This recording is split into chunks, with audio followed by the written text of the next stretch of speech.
Hello friends, எல்லாரும் எப்படி இருக்கீங்க? நான் உங்களோட எம்எஸ் மணிக்கணக்கா. இன்னைக்கு நம்ம என்ன பார்க்க போறோம்னா ஃபிஷ் டேங்க் க்ளீன் பண்ண போறோம். ஸோ ஃபிஷ் டேங்க் க்ளீன் பண்றது எப்படி? ஸோ அதுதான் ஊருக்கு நாங்கள் போயிருந்த ரீசெண்டாக. ஸோ 2 months ஆயிட்டு. ஸோ அப்போ என்னோட ஃபிஷ் டேங்க் வந்து ரொம்ப அழுக்காயிட்டு, மீனே கண்ணுக்கு தெரியாத அளவுக்கு ஆயிடுச்சு. ஸோ அப்புறம் வந்துட்டு க்ளீன் பண்ணலாமே அப்படின்னு சொல்லிட்டு நாங்களும் கிளீனிங்ல இறங்கிட்டோம். ஸோ அந்த வீடியோ நீங்க பார்க்க போறீங்க. ஸோ எப்படி நாங்கள் க்ளீன் பண்றோம், அதுல உள்ள கல், விநாயகர் எல்லாத்தையும் நாங்கள் எப்படி க்ளீன் பண்றோங்கிறது வந்து இந்த வீடியோல பாருங்க. ஸோ வாங்க வீடியோ வந்து ஸ்கிப் பண்ணாம பாருங்க. வாங்க வீடியோக்குள்ள போகலாம். அன்று காதல் பண்ணியது, உந்தன் கண்ணம் கிள்ளியது, அடி இப்போதும் நிறம் மாறாமல் இந்த நெஞ்சில் நிற்கிறது. அங்கு பட்டுச் சேலைகளும் நகை நட்டும் பாத்திரமும் உன்னை கேட்டேனே சண்டை. ஃப்ரெண்ட்ஸ், பார்த்தீங்களா 2 மாதம் நம்ம ஊரில் இல்லை, ஊருக்கு போயிட்டோம் மும்பையில் இல்லாமல். ஸோ அதனால் என்னோடய ஃபிஷ் டேங்கோட நிலைமையை பார்த்தீங்களா, எவ்வளோ கருப்பாயிட்டு, பார்த்தா காஃபி கலரில் இருக்குது. மீன் எங்கே கிடக்குனே தெரிய மாட்டேங்குது. உங்கள் கண்ணுக்காவது தெரியுதா எதுவும் மீன்? நானும் தேடி தேடி பார்க்குற, ஒரு மீன் காணவே மாட்டேங்குது. மாமாவும் தேடி தேடி பார்க்குறாங்க மீன் எடுக்கிறதுக்கு.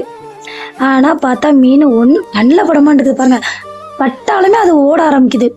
ஏன்னா 2 மாதம் இல்லாதனால இறை மட்டும்தான் நம்ம மீனுக்கு போட்டுட்டு இருந்தோம். மிச்ச நேரத்தில் வந்து நம்ம தண்ணியும் க்ளீன் பண்ணல. இங்கேருந்து நம்ம ஊருக்கு போகும்போது தான் க்ளீன் பண்ணி வச்சுட்டு போனோம். அதுக்கப்புறம் நம்ம 2 months அப்புறம் தான் வந்து பார்த்தோம். ஃபிஷ் டேங்க் பார்த்தா ஒரு மீன் கூட கண்ணுக்கு தெரியல. சரி, எப்படியாவது நம்ம க்ளீன் பண்ணிடணும். 2 days டிலே ஆனாலும் பரவாயில்ல, ஃபிஷ் டேங்க் வந்து க்ளீன் பண்ணாதான் மீனுங்க வந்து உயிரோடு இருக்கும். ஏன்னா இவ்வளோக்குள்ளே நம்ம இறை போட்டிருக்கோம், அதுலேயுமே நம்மளுக்கு அந்த மீன் வந்து சாகலை. எல்லா மீனுமே உயிரோடு இருந்துச்சு. அதுலேயும் ப்ளஸ் பார்க்க போனால் மீன் எல்லாமே கொஞ்சம் கொஞ்சம் வளர்ந்துருந்துச்சு. எனக்கு அதுவே ஹாப்பியாக இருந்துச்சு. என்னடா ஒரு மீனில் சின்ன மீனாக இருந்துச்சு, ஆனால் அது எல்லா மீனுமே வளர்ந்துருக்கு. எப்போவுமே மீன் ஃபிஷ் டேங்க் கழுவுறது எல்லாமே மாமா தான் கழுவாங்க. ஏன்னா எனக்கு அந்த மீனை பிடிச்சாலே கையில் குத்த ஆரம்பிச்சிரும். ஃபிஷ்ஷு வளர்க்குறதுக்கு யாருக்கெல்லாம் பிடிக்கும்? ஸோ அதையும் நீங்கள் மறக்காமல் கமெண்ட் பாக்ஸில் கமெண்ட் பண்ணுங்கள். நாங்கள் வந்து பிஃபோர் மேரேஜ்க்கு முன்னாடியிலேருந்தே மாமா வந்து ஃபிஷ் டேங்க் வச்சுருக்காங்க. அப்பத்துலேருந்தே மீன் வளர்ப்பாங்க. அப்போ நான் வரும்போது, எனக்கு மேரேஜ் ஆன புதுசில் கூட மாமா ஃபிஷ் டேங்க் வச்சுருந்தாங்க. அப்போ வந்து 5 or 6 தான் இருந்துச்சு. ஆனால் அதுக்கப்புறம் நாங்கள் ஃபிஷ்ஷு ஒரு சில நேரத்தில் இறந்துரும். அதிகமாக நம்ம இறை போட்டோம்னாலும் இறந்துரும். ஆனால் அதுக்கப்புறம் நாங்கள் வந்து ரொம்ப கேர் பண்ணோம். ஃபிஷ் டேங்கை வந்து 15 நாளைக்கு ஒருக்க வந்து க்ளீன் பண்ணிடுவோம். அதேமாதிரி இறை போட்டாலும் அதுக்கு கொஞ்சமாக போடுவோம். கழுவுன அன்னைக்கு இறையே போடக்கூடாது. ஏன்னா அதுதான் எல்லோரும் பண்ணுற ஒரு மிஸ்டேக்காக தான். கழுவுவாங்க, அப்படியே இறையை தூக்கி போட்டுருவாங்க. அதனால் மீன் வந்து சீக்கிரமாக செத்துரும். அதுக்கு நம்ம ஒரே இது என்னென்னா, ஃபிஷ் டேங்க் கழுவுற அன்னைக்கு வந்து தண்ணிக்கு எப்போவுமே உப்பு போடணும். ஒரு 3 ஸ்பூன் உப்பு போடணும். இப்போ மீன் வந்து கடலில் தான் வாழுது, ஆனால் நம்ம இங்கே வந்து நம்ம சும்மா வைக்கக்கூடாது. அதனால் நம்ம 3 ஸ்பூனு உப்பு போட்டு, அதுக்கப்புறம் நம்ம இறை போடக்கூடாது. அந்த 1 day ஃபுல்லாக இறை போடக்கூடாது. மறுநாள் கொஞ்சமாக ஒரு கை சிட்டிக்கான இறை போடணும். அப்போ அதுக்கப்புறம் அதை சாப்பிட்டுட்டு அது நல்லா எனர்ஜியாக அது பாட்டுக்கு சுற்ற ஆரம்பிச்சிடும். இதை நான் உங்களுக்கு சொல்லணும்னு நினச்சேன். ஸோ தெரியாதவங்களும் தெரிஞ்சுக்கோங்க. பாருங்கள், தண்ணி எவ்வளோ கலங்கலாக இருக்குது. அதை ஃபுல்லாமே நாங்கள் ஒரு பைப் மூலமாக நாங்கள் தண்ணியை ஃபுல்லாமே வெளியேற்றினோம். ஃபஸ்ட்டு வந்து மாமா எல்லாமே க்ளீன் பண்ணாங்க. ஏன்னா அந்த எல்லா இடத்துலையும் அந்த இறை வந்து உறைஞ்சி இருந்துச்சு. ஸோ பார்க்குறதே ரொம்ப ஒரு மாதிரி இருந்துச்சு. ஸோ அதனால் மாமா வந்து ஃபஸ்ட்டு ஃபிஷ் எல்லாத்தையும் தனியாக ஒரு டப்பில் போட்டு, அந்த டப்புக்குள்ளேயுமே நாங்கள் உப்பு போட்டிருந்தோம். அது எதுவும் ஆயிடக்கூடாதுன்னு சொல்லிட்டு உப்பு போட்டிருந்தோம். அதுக்கப்புறம் மாமா வந்து தண்ணி கொஞ்சம் கொஞ்சம் வெளியே போக போக மாமா வந்து உள்ளே உள்ளதை ஃபுல்லாமே கொஞ்சம் கொஞ்சம் க்ளீன் பண்ணிட்டாங்க.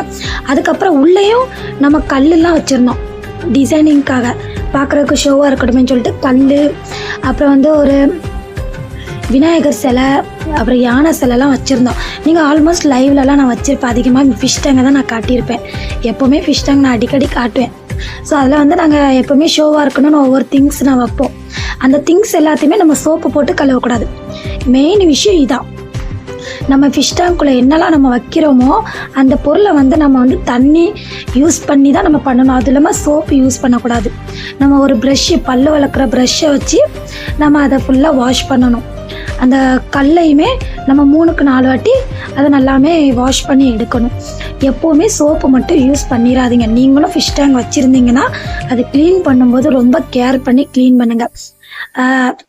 எங்கள் வீட்டில் வந்து கணேஷ் கிட்ட தான் கொடுத்துருந்தோம். கணேஷ் இது எல்லாத்தையும் க்ளீன் பண்ணிடுங்க அப்படின்ட்டு. அவனும் வாஷ்ரூமில் உட்காந்து தான் அவ்வளோத்தையும் அவங்க ப்ரெஷ்ஷை வச்சு க்ளீன் பண்ணுறாங்க. சோப்பு யூஸே பண்ணலை. நீங்களே பாருங்கள், சோப்பு யூஸ் பண்ணல. தம்பி தான் ஃபுல்லாமே ப்ரெஷ்ஷை வச்சு க்ளீன் பண்ணாங்க. நானும் அதுதான், தம்பி அவன் மூஞ்ச கட்டுடா நீ க்ளீன் பண்ணுறதா அப்படின்ட்டு நானும் அவனு வீடியோ எடுத்து இருந்தேன். அதுக்கப்புறம் பார்த்தீங்கன்னா அதுக்குள்ளே மாமாவும் ஃபுல்லாக ஃபிஷ் டேங்க் வந்து க்ளீன் பண்ணிட்டாங்க. ஃபைனலாக இதில் என்ன பண்ண போகிறோன்னா, நம்ம டிசைனுக்காக என்னெல்லாம் வச்சுருக்கோம். இப்போ நான் ஊரில் வந்து இப்போ ரீசெண்டாக ஊருக்கு போயிருந்ததுனால தூத்துக்குடிக்கு போயிருந்தேன். அப்போ வந்து சங்கு கிடச்சிச்சு. எனக்கு இந்த சங்கெல்லாம் பார்க்கும்போது நம்ம ஃபிஷ் டேங்கில் வச்சா இன்னும் பார்க்குறதுக்கு அழகாக இருக்குமேன்னு சொல்லிட்டு நான் இருந்த சங்கை எல்லாத்தையும் நான் ஒரு பையில போட்டு என் பாட்டுக்கு தூக்கிட்டு வந்துட்டேன். சரி நம்ம ஃபிஷ் டேங்கில் வைக்கிறோம் அப்படின்னு சொல்லிட்டு அவ்வளோத்தையும் தூக்கிட்டு வந்துட்டேன். ஒரு சைடு மாமா வந்து கல்லை எல்லாத்தையும் மாமா வந்து வாஷ் பண்ண ஆரம்பிச்சிட்டாங்க. நான் அதுக்கு முன்னோக்கிட்டே சங்கு என்னென்ன சங்கெல்லாம் உள்ளே வைக்கலாம் அப்படின்னு சொல்லிட்டு நான் தனியாக எடுத்து வச்சுக்கிட்டு இருந்தேன். மாமா எல்லாத்தையும் க்ளீன் பண்ணி எடுத்துகிட்டு வந்துடலாமே சொல்லிட்டு மாமா ஒரு தண்ணிக்கு 2 தண்ணி விட்டு அவங்க மாற்றி மாற்றி மாற்றி மாற்றி க்ளீன் பண்ணாங்க. அதுக்கப்புறம் நாங்கள் வந்து ஃபிஷ் டேங்க் மாமா ஆல்மோஸ்ட் கழுவிட்டு தான் எனக்கு ஹெல்ப் பண்ணாங்க. நான் வந்து கல் கழுவிட்டு இருந்தேன். அப்போ தான் மாமா வந்து எனக்கு ஹெல்ப் பண்ணாங்க.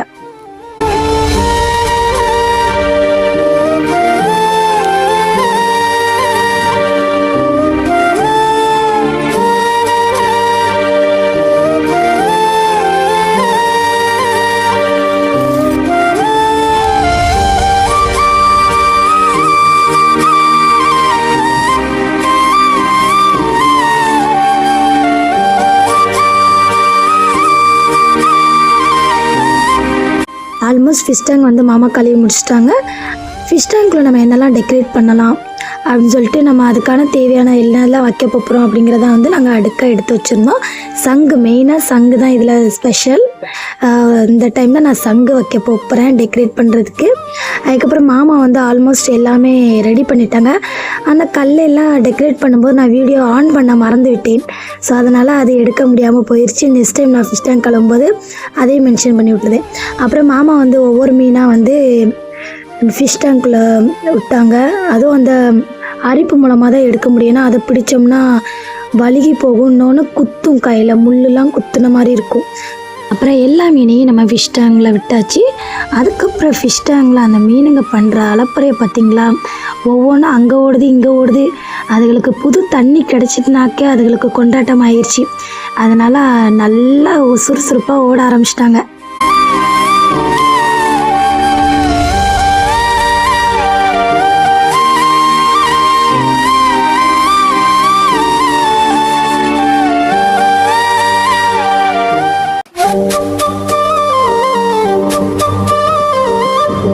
ஃபிஷ் டேங்க்குன்னு ஒரு டோர் மாதிரி இருக்குது. அப்போது அதுக்கு மூடுற மாதிரி தான் இருக்குது.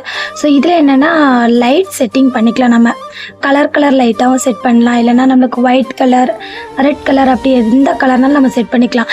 நாங்கள் எப்போவுமே ஒயிட் கலர் பல்ப் மாதிரி தான் போடுவோம், டீப் லைட் மாதிரி. ஏன்னா அதுதான் கொஞ்சம் நல்லா அழகாக வெளிச்சமாக இருக்கும். பார்த்திங்கன்னா மாமாவை லைட்டை போட்டாக்கா பளிச்சின்னு இருக்குல்ல, மீன் தொட்டி பார்க்கவே எவ்வளோ அழகாக இருக்குது.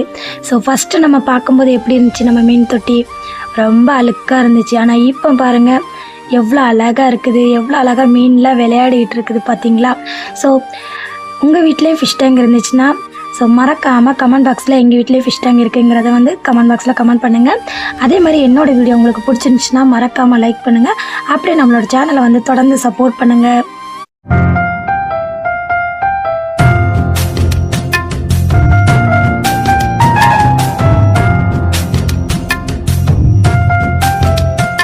டே 2 மார்னிங் வந்து நம்ம மீனுக்கு வந்து இறை போடலாமேன்னு சொல்லிட்டு இறை போட்டோம். ஏன்னா ஃபிஷ் டேங்க் நம்ம கழுவுனதுக்கப்புறம் வந்து இறை போடக்கூடாதுன்னு சொல்லியிருந்தோம். அதனால் 1 டே ஃபுல்லாகவே நாங்கள் இறை போடலை.